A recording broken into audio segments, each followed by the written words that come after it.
Hey there, nation, and welcome to the show where we help you to play miniatures wargaming on a budget. It is I, Commander Cheapskate, and we are back with another episode of Commander Cheapskate Gamer Reviews. This is a series that is dedicated to reviewing various products related to the miniatures wargaming hobby and how to help you guys save additional funds in that pursuit. And on today's episode, we are actually reviewing the Warhammer Armies project. We're continuing on with that series by taking a look at the new Dwarfs Army book created by that project. Now, once again, in case you're unfamiliar, the Warhammer Armies project is a free, basically 9th edition of Warhammer Fantasy that was written by Mathias Eliasson. He actually has a blogger site where he publishes his rule sets for the new 9th edition for Warhammer Fantasy Battle. And at the same time, he also has a lot of rule books for a lot of armies that that never received their own army book during the run of Warhammer. So, for example, Kingdoms of Ind, the Cathay, Nippon. These are just some of the different army factions that never got rule books of their own, and he actually makes them for 8th edition as well as for 9th edition as well. Now, these documents, of course, are unofficial. In no way are they official whatsoever. However, though, for those of you guys who are looking for another edition of Warhammer Fantasy Battle because maybe you don't like Age of Sigmar or you don't care for the 9th Age and you want to move on, this would be a good little segue for you guys to lead into. So in today's episode, we'll be taking a look at the 9th edition rules for Warhammer Armies Dwarves. We'll be talking about the army lists. We'll be talking about the army rules as well. We'll talk about their magic items as well as their special characters. And in the end, give us our overall review of the product as well. So with that being said, let's get this review on a roll. Alright, so let's go and get this review on a roll. What we're going to do real quick is go through it real quick. As you can see, the desktop publishing on this document is absolutely fantastic. In fact, if you did not know any better, you would have sworn that these were actually official Games Workshop documents. That's how much of a good job Mathias Eliasson has done on this. As you can see, we got beautiful artwork done on all the borders. It's also got laid out as well. Now, we're not going to go over too much about the lore of the army because you can read that on your own. We will, however, take a look at the different units as well as army lists. So let's go and get that started real quick by going over the army rules. So let's go ahead and talk about some of the changes they made actually.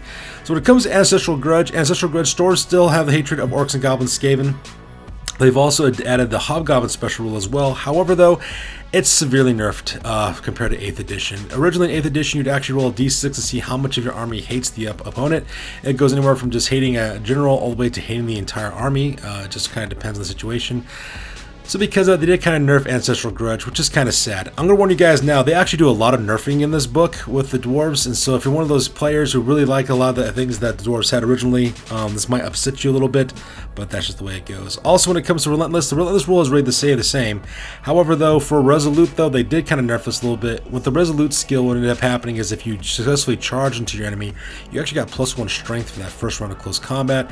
They've changed that now, and now you only lose 1 point to break tests, which is kind of a nerf. I mean, it's kind of nice that makes your dwarves last a little bit longer in close combat with break tests, but they're dwarves, they're going to do that anyways, and so taking away that +1 strength was really sad. So I was kind of sad to see that one go as well. Romulan armor is still the same, so that part is really cool.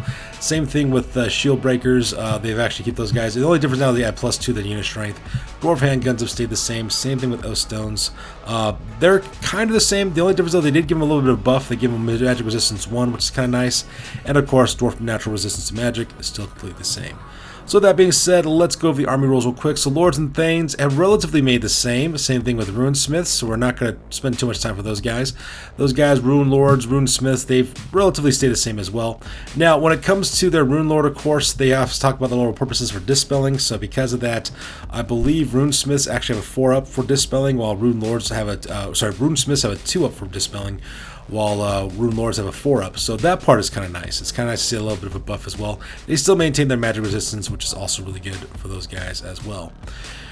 Of course, we've got the Anvil of Doom. The Anvil of Doom has remained this relatively the same. I'm not really familiar too much with the rune, with the Anvil of Doom. I never really played that when I played Dwarves, or know anybody really uses it either. So I'm assuming it's relatively the same with the Locus of Power and stuff in these different runes. So we do have that. Now, same thing with Mass Engineers, they've relatively made the same as well, so we get those benefits, so you can still have those for your guys' war machines. So that part's kind of nice. But we do have a brand new unit called the Brewmaster. So for those of you guys who like Joseph Bugman, but don't like playing Joseph Bugman prices, we do have the Dwarf Brewmaster. So let's talk about this guy real quick. He's got movement characteristic 3, 4 up for weapon skill, ballistic skill, 4 strength, 5 toughness, 2 wounds, 1 initiative, 2 attacks, as well as 9 leadership. So that part's kind of cool.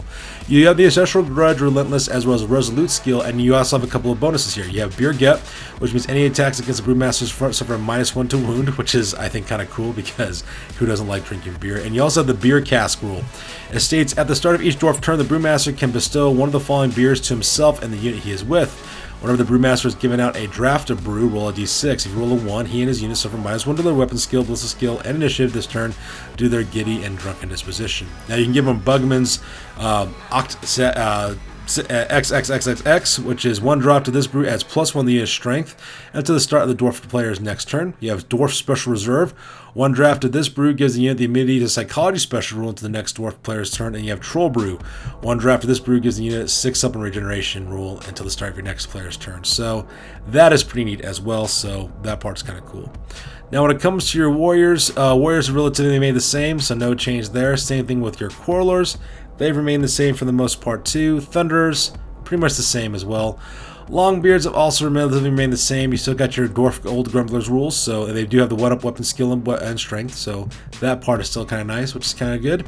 Miners have also stayed the same as well. They still have their blasting charges for their first turn they pop up. They still have their steam drill. Stats are relatively made the same as well. Now hammers, let's go and talk about those guys real quick. So, Hammers has been changed a little bit. The King's Guard rule has been nerfed. It says if the unit is joined by the Army's general, the unit gains immunity to Terror Fear special rule. This rule lasts until as long as the general is in the unit. I guess it's kind of good because in the sense that they've actually made some changes to the Fear as well as to the Terror rules in this game, so I guess I can see why they did that. But the Hammers, though, originally what ended up happening is that since your general was with the Hammers, they could always accept challenges for your general, keeping them alive the entire time. Which is kind of sad they did that, but I can kind of see why they did it at the same time, too. Still, it's kind of a nerf, which is kind of sad. Now, when it comes to Ironbreakers still pretty good, so no harm, no foul there. They still get their +1 parry save with their shield wall effect. They still have their Cinder Blast bomb, which is kind of nice. Iron Drakes have also relatively remained the same as well. Not much change is taking place with that unit, so that part's kind of nice. Now, Slayers, actually, oddly enough, Slayers have actually gotten a little bit of a buff on this one, which is actually kind of neat to actually see that happen. So with this one of the big things that they have for these guys, of course, is that they now automatically come with Vanguard now. Originally, you had to buy a standard for those guys, so they automatically come with that, so that part is cool as well. They still have their Slayer special rule as well as their Deathblow special rule, and they actually have a Runic banner now that they can actually take for their unit. Like I said, oddly enough, they actually got buffs for this one. As you can see here, it says Runic Standard, any friendly Slayer within 12 inches of this standard gains a ward save of 5+ against all missile attacks. So that's kind of nice. Keeps your guys relatively alive in close combat, making Troll Slayers kind of a viable option again. Same thing when it comes to your Demon as well as Dragon Slayers. They've actually got a slight buff on this one as well because now we have a brand new thing called Slayer skills now. So as you can see, it says a Dragon Slayer or a Demon Slayer may be given one or more of the Slayer skills below as detailed in the army list. So if you got the Wards of Grimnir, which is 20 points, model of the Wards of Grimnir have the Magic Resistance 1 and Ward Save 6 special rule against missile attacks.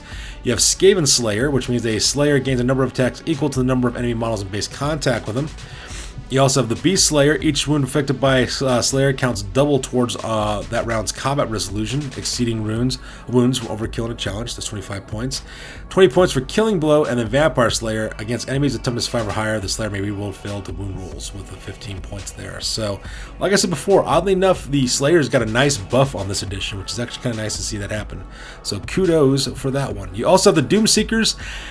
Now, I'm not sure if the Doom Seekers are, I believe they were actually a throwback unit. I think they were from earlier editions of Warhammer Fantasy, I believe. I'm not really sure right off the top of my head, but let's go on and talk about these guys. First of all, they have a movement characteristic of 3, they have 5 weapon skill, 3 weapon skill, a ballistic skill, 4 strength and toughness, 2 wounds, 3 initiative, and they have special attacks on this one, and leadership 10. They also have Ancestral Grudge, Relentless Slayer rules.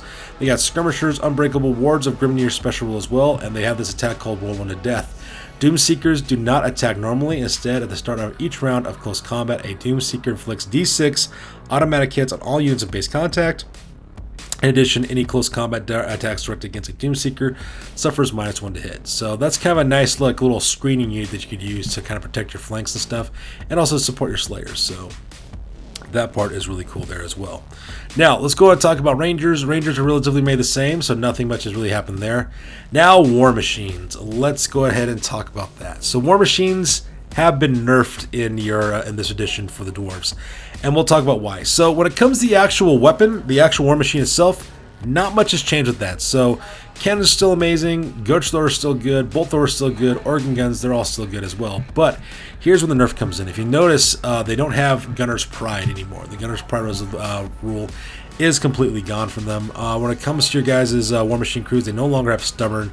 So because of that, they're just more easily victimized by attacks from getting shot at, also being attacked in close combat as well, which is kind of sad because having that Gunner's Pride really helped out with Dwarf War Machine. So of course they got hit with the nerf bat because why not? I guess balance for that matter, okay? Flame cannons remain the same, so not much changed there. We do have a new unit now called Fire Throwers. Let's go talk about these guys real quick. So they're kind of like that little Skaven Fire Thrower team that they have for these guys, except these are Dwarf version. So they got typical Dwarf stats for Fire Thrower. They got 2 wounds because there's 2 of these guys pulling these things around. They have Ancestral Grudge and Relentless. Now let's talk about the Fire Thrower. The Fire Thrower shoots with the Fire Thrower rules and the following profile. Strength 4, flaming attack, slow to fire. Each fire thrower operates as a separate unit. If a fire thrower is targeted by missile attacks and is within 3 inches of a friendly infantry unit, it may use the Lookout Sword as a character. So it's kind of similar to the weapons teams rule that you see for Skaven as well. Now with that, we do have a new unit. We have the Death Roller, which is actually funny because you see this quite a bit in this is the exact same Death Roller you see in Blood Bowl being used for Warhammer. So let's talk about that. So we have special stats for all of it. We have 5 strength, 4 toughness, 3 wounds. You do have the Dwarf Driver as well. So armor 4, saving chariot. It's got random movement 2d6. Let's go and talk about it. So you have Overpressure Boiler. If 2 or more 1s are rolled when rolling for its movement, you need to roll another d6 and consult the boiler instant table below. The driver can take the risk and increase the pressure of the steamroller boiler before choosing to move the Death Roller. This movement gives the Death Roller random movement 3d6 special rule. Grinding attack. A Death Roller is moved during combat to crush the enemies trying to dodge the heavy machine. In addition to his normal impact hits, when charging, the Death Roller inflicts d6 impact hits at the start of each close combat round. If you roll a 6 when determining the number of impact hits, the driver has pushed the boiler beyond its limit. Roll a d6 and consult the boiler instant table. On a 1, you have the Ancient Boiler cannot take the pressure and explodes, killing the pilot. Remove the Death Roller as a casualty. All units have base contact with the Death Roller suffer d6 strength 4 hits with armor piercing roll. On a 2 to 4, the boiler case breaks, causing a release of steam and force the pilot to seal the hole. The Death Roller may not move this turn or use its grinding attacks. If it breaks from combat, this round automatically destroyed. And a 5 to 6, a valve breaks, avoiding the worst. The Death Roller may only roll 1d6 for each of its movement phase this turn, including fleeing and pursuit. So that part's kind of neat. We got to see this brand new unit as well. Another brand new unit that we also have now are Rune Guardians, which are actually kind of cool. These are kind of like little robot dwarves, what they actually are. So for all you Skyrim players out there who like the Dwarden, and you like, not Dwarden, the, what they call them, the dwarves from that, the Dwemer, I think is what they're called in Skyrim. You could definitely use these now. So Rune Guardians, they are monstrous infantry with movement 6, 3 weapon skill, 5 strength and toughness, 3 wounds, 1 initiative, 3 attack, and 10 leadership. They have the animated construct special rule, and they have the slow moving special rule, which means due to their bulk and the mechanical system driving them, Rune Guardians automatically fail any initiative test they are forced to make. So they do have that, which is kind of nice. I don't know if there's any miniatures that you can use for these guys, but I'm looking at like Warjacks, for example, for War Machine would be perfect for this role in your armies if you want to use those for proxies. So that part is really cool, seeing that taking place. Another unit we also have was what's called known as the Grudge Breaker. So this is a new rare unit choice.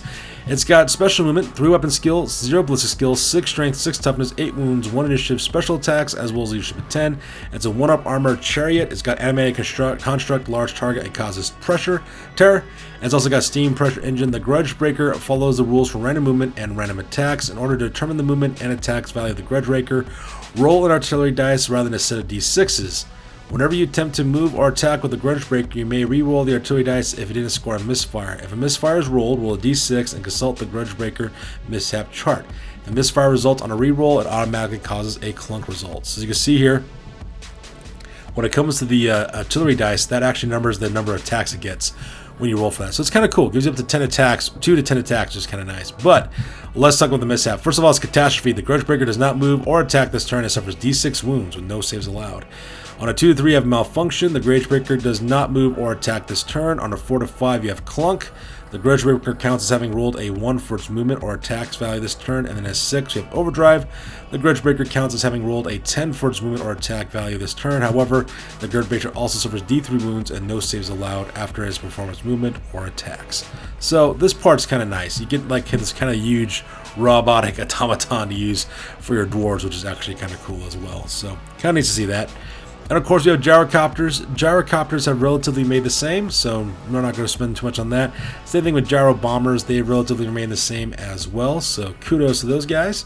And then last we have a new unit called a Thunder Barge, which is kind of cool because for those of you guys who play Caradron Overlords for Age of Sigmar, you get to use their vehicles for this edition. So let's talk about it real quick. So it's a flying chariot, basically is what it is. It's got, let's see here, it's got 6 strength, 6 toughness, 8 wounds. And of course you have your pilot. Also comes, I think it comes with 6 crew members is what it comes with. It's a 4-up armored chariot. It's got Ancestral Grudge, bombing around like a gyro bomber. It's got hover rules. Oh, sorry, I thought I could fly. I do apologize. It's got hover. It's got large target. It's also unbreakable, which is nice. Now you have what's called Thunder Barge Cannon. The Thunder Barge arm with a cannon which cannot fire a grape shot. The cannon can be fired even if the Thunder Barge moves. If the cannon misfires will destroy result, then the Thunder Barge suffers D3 wounds with no saves allowed, and the weapon may no longer be used for the remainder of the game. Other misfires result as normal. Then you also have the Disaster Rule. If the Thunder Barge is destroyed, it scatters 3d6 in random direction and then crashes to the ground. Place a large template with the blowhole under its final position. Any models touched by the template suffered a strength 6 hit. So that part is kind of nice as well. So now that we're done talking about the army rules, let's go ahead and talk about the special characters.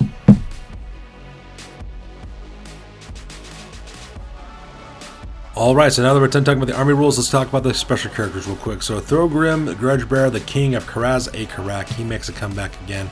I believe this guy's relatively remain the same for the most part, so perfectly fine there. At the same time, we also got Thoric Ironbrow. He is back as well, as of course he also comes with the Doom, Anvil of Doom. I believe he's remained relatively the same as well, so not much has changed with that character. Now, let's talk about some throwback characters that come back. Alric Ronaldson actually comes back, the King of Karak Hiran. I believe he was in the 6th or 7th edition of Warhammer Fantasy Battle, I believe. So he's back, so let's go talk about him real quick. He's got 3 movements, 7 weapon skill, 4 ballistic skill and strength, 5 toughness, 3 wounds, 4 initiative, 4 attacks. He's got 10 leadership, also comes with shield bearers. This is the guy that started the whole shield bearer movement for generals. He's got Ancestral Grudge, Phenomenal Armor, Resolute, and Relentless. He's got Lord of the Hold. If Alric is including your army, he must be your general. And you also have Traditional Army. If Alric is in the army, then Fire Drakes, Fire Throwers, Gyro Bombers, Flame Cannons, Organ Guns, Thunder Barges, and Grudge Rakers count as 2 units for the purposes of duplicate choices that are allowed.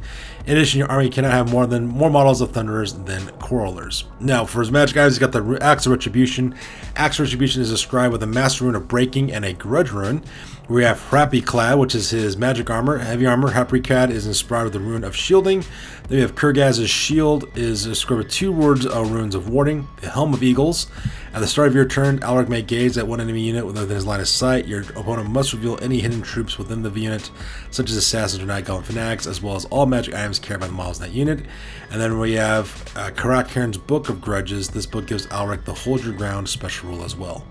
Then we also have Khazador the Thunderhorn, and if I remember correctly, this guy is also a throwback character, I think from the 4th edition of Warhammer Fantasy Battle. So this is a guy from old school games. Yeah, that's what he is because he's got the trumpet. He's got movement 3, 7 weapon skill, 4 ballistic skill and strength, 5 toughness, 3 wounds, 4 initiative, 4 attacks, 10 leadership.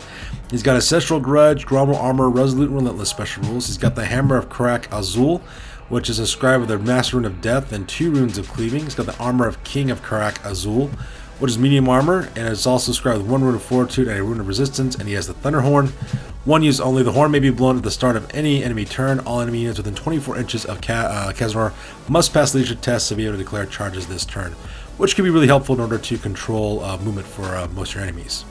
Alright, so after that we have Belgar Ironhammer, the true king of Karak 8 Peaks. If I remember correctly, he's relatively made the same, so not much has changed there. Then we have Brynnoth Grundadrak, the Voyager King of Barak Var.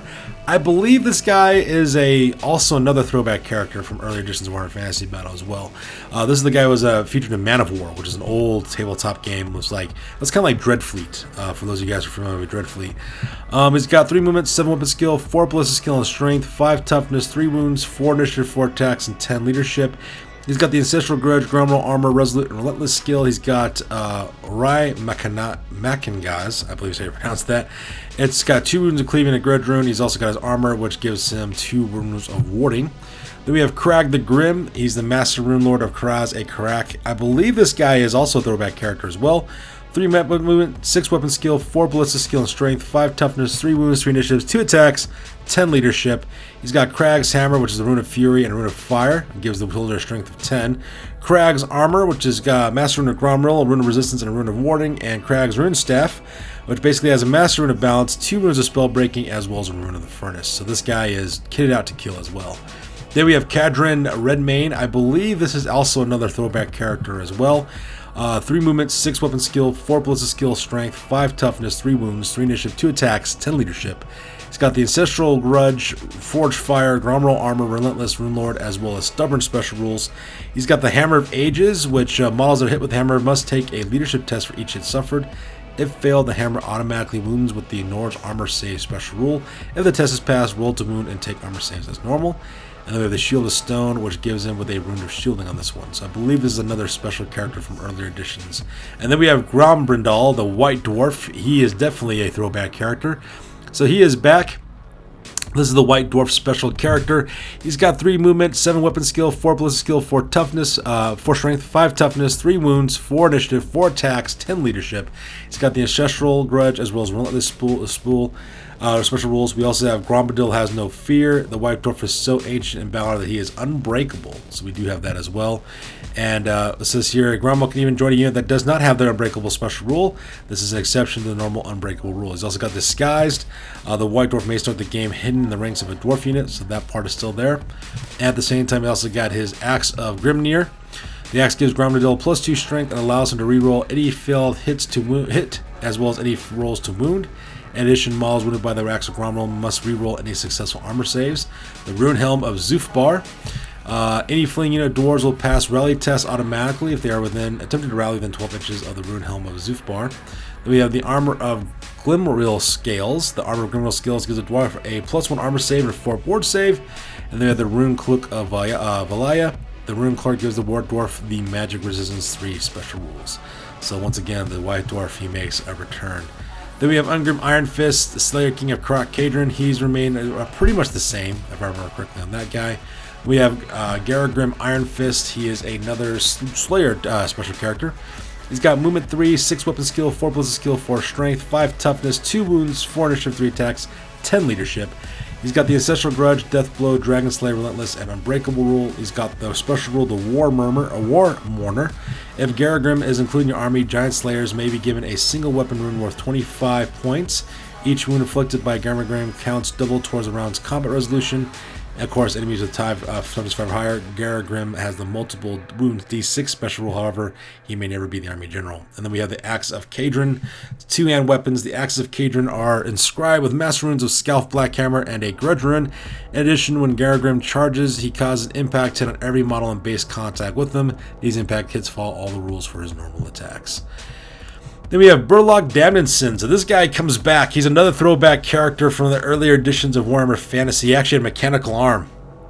He has movement 3, 5 weapon skill, 4 ballistic skill, 4 strength and toughness, 2 wounds, 2 initiative, 2 attacks, 9 leadership. He's got the Ancestral Grudge, Artillery Master, Entrenchment, Relentless, Resolute, and Stand Back Sir special rule. He has his Bionic Arm, which gives him +1 attack with strength 6. He's got Burlock's Hammer with the Master Rune of Swiftness and Burlock's Armor, which is inscribed the Rune of Warding as well. Then we have Burham Burluxon, which is his son, if I remember correctly, and he's relatively remained the same as well. At the same time, we also have Joseph Bugman. He is back. He's remained relatively the same too, if I remember correctly. Yeah, he's still pretty much the same, so not much change has gone there. So now that we're done talking about the special characters, let's talk about the runes.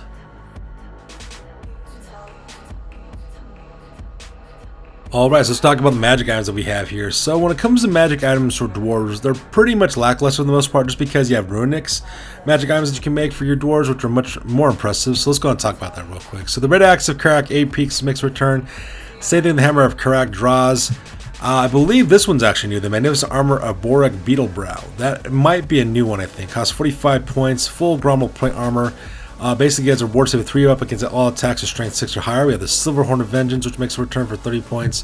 Fire Ring of Thori for 35. The Golden Scepter of Nogrim for 30. And of course we have the Banner of Lost Souls for 60. I believe this is a new one, I gotta double check though. But it says all models in this unit that carries the Banner of Lost can re-roll fail to wound rolls in close combat. So that's actually a pretty good magic item, all things considered. Now let's talk about runic items real quick. So just to give you guys an idea about some of these runes, when it comes to your runes, for the most part, they've relatively made the same for the most part. There are some new ones, I think, but we're not really going to spend all that much time on this one because we could spend all day talking about the runic items that you actually have. So I'm just going to pick out some of the ones that I noticed that actually makes it kind of interesting. So first of all, let's go and talk about weapon runes. So one of them is called the Master Rune of Crag the Grim. So let me go and find that real quick. I believe it's here we go. So this one costs 15 points for runic weapons, and what this does allows you to put runes on a great weapon, which is cost 15 points, which is something I never really understood why you need to pay additional points to put runes on great weapons. It should just be automatic in my opinion. I know they didn't do that in 8th edition Warhammer Fantasy where you couldn't put any runes on great weapons, except my friends and I, we house ruled that. We let you do it anyways because it didn't make sense. It's kind of like, oh, you can't have too big an axe to put runes on. It has to be the smaller axe for whatever strange reason. But anyways, so that's one of the things that they actually have there as well. So that part's kind of interesting there. So continuing on, we also have another one here. I believe it's called the Rune of Brotherhood. Let me see if I can find that one real quick. I believe it's here in the armor runes. Let's see here. No, I'm sorry. It's on the talisman ones, I think is how it works. Either ways, when he talks about the Rune of Brotherhood, that's another impressive one. The Rune of Brotherhood allows you to your lord to scout, which is actually pretty cool as well. So that part's kind of nice. Also, when it comes to your guys' banner runes, let's go see if we can find that real quick. The Master Rune of Valaya. So let's talk about that one. It's 40 points. This one has been nerfed a little bit. It says the standard bearing the Master Rune of Valaya confers a +1 bonus to all dispels attempts by the owning player. Additionally, all remaining play spells are immediately dispelled on a roll of 3 up on a d6 for each friendly magic phase. Now, they kind of nerfed this a little bit. Now, I understand why they did that. The reason why they nerfed it a little bit is because Rune Lords now can get a 4 up on your dispel attempts instead of just a normal 2 like they could in the old edition. So I do understand the nerf on that one. Not so bad. But let's say, for example, you just want to take Runesmiths, no Rune Lords. It does kind of limit you a little bit, but you know, that's pretty much how it works now. And we also have the Master Rune of Fear, which is another one too. It costs 20 points. The standard bearing unit causes fear now, which is actually kind of good because they actually changed up the rules for fear, which makes it really nice. So that one's kind of cool too. Another one was, of course, Strolla's Rune. Let's see if I can find that real quick. I believe it's over here under the banner. Yeah, Strolla's Rune. Now, Strolla's Rune has been nerfed a little bit. So let's talk about that. So it costs 15 points, and you do Vanguard, but this time, though, you can only do Vanguard 6. You don't go the full 12 inches, which is nonsense. But, you know, you saw a lot of Dwarfs put this on their best, Dwarf Generals put this on their best close combat unit, and actually send them a forward, kind of like a homing missile of destruction. So it's kind of sad that they nerfed it a little bit, but, you know, them's a break, I guess. Balance, I guess, is the argument for it. Whenever you don't like something, you just decide to nerf it because of balance. Now, we also talk about some of the weapons that we have for the endearing rules. Now, one of them, of course, is the Rune of Forging. They've nerfed this one a little bit, so let's talk about that. So the reason why it's a little bit of nerf because only cannons get this now. You can't put it on all of your war machines anymore, which is kind of sad. So that part's kind of sad as well. And then, of course, you got the Valiant Rune. The Valiant Rune costs 5 points. You put it for your War Machine crew to gain the Stubborn Special rule. Now, the reason why this is, I consider, nerf is because they took that ability away from the gunners to begin with. And so you got to pay now to get that, which means that you don't get as many rune choices for your War Machine. So I'm going to count that as a nerf as well. And that's just because, you know, balance is a thing for whatever strange reason. So now that we're done talking about rune items, let's go and talk about the army list real quick. Alright, we're back, so let's go and talk about the Dwarf army list real quick. So let's go ahead and talk about the army composition. So of course you have your special characters, are all listed here with their different point values. These are more of a tactical decision to you, whether you believe that the point value outweighs the benefit that they bring. So it's kind of up to you how you want to do that. However, I will talk about some of the nerfing taking place here. So when it comes to your lord now, as you can see here, they do have a little bit of nerf. Before they could take up to 125 points worth of runic items or magic items, it's all been reduced for everybody. So now these guys can only take 100 points now. So that's kind of sad. You can't bring in as many cool rune combinations anymore. So that part was kind of sad. I was kind of sad to see that happen for the most part. But as you can see, you do have your points here. 140 points for Demon Slayers. They can get those skills, which are kind of nice as well. They can take up to 50 points for skills. You also have your heroes as well located here too. Your Thane BSB still counts for 25 points. They can still take an Oathstone, which is nice as well. They can also take full plate armor now, so that part's kind of neat, as well as the Gromroll armor special rule there, so that card's kind of cool. And same thing, the Runesmiths, they can only take 50 points now with the runic and magic items. Magic Engineers cost 65. That new Brewmaster costs 85 points. He can be equipped with either additional hand weapon or a great weapon. He can also take light or medium armor. Can also take the shield as well and get runic items up to 50 points as well. And then of course your Dragon Slayer can take Slayer points up to 25 points as well there too. And then of course we got our mount options here for both your shield bearers as well as for your Anvil of Doom. So let's talk about the core units real quick. So right off the bat, I'm going to tell you guys now, all the units have pretty much been nerfed because now they have to pay for medium armor. If you notice, most of these guys are equipped with light armor only. You have to pay now to get medium armor, which gives them the heavy armor that they used to get standard all the time. So that part is nonsense, in my opinion, but you know, balance, I guess, is the argument that people would make.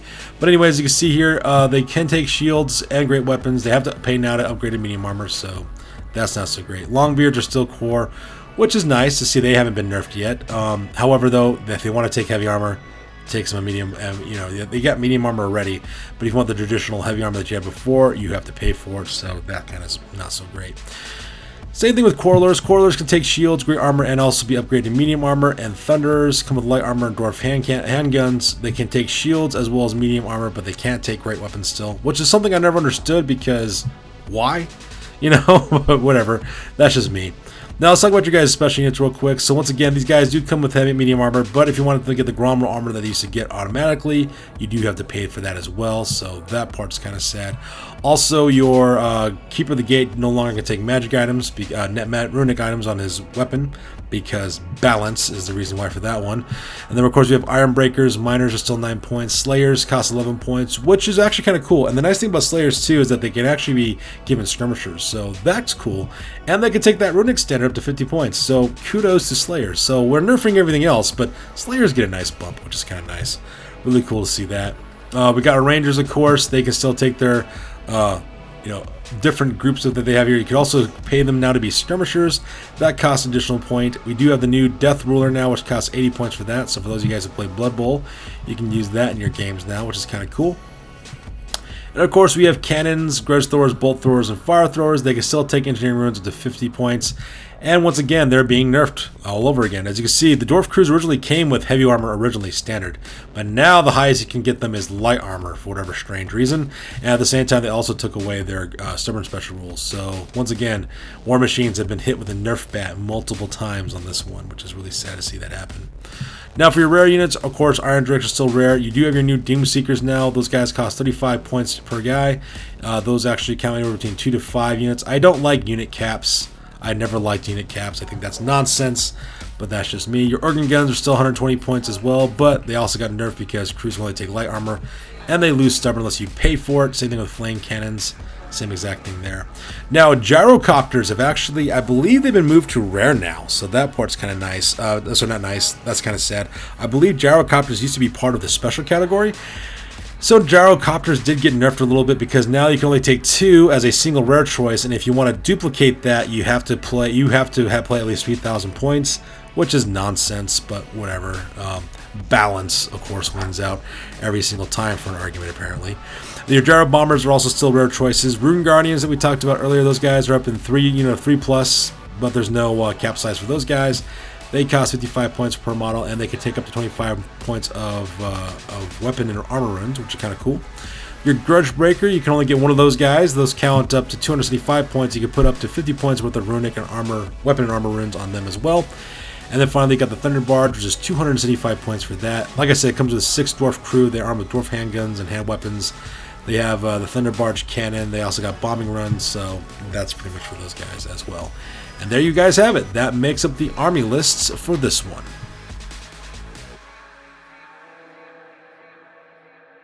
So there you have it, folks. This is my review of the Warhammer Army Project's Dwarves rulebook. In conclusion, it's actually very lovely documented. I mean, Mathias Eliasson has done an exceptional job making all the publishing and the graphic design and everything else involved with that. It's a beautifully done book, and the fact that it's free to download makes it even better.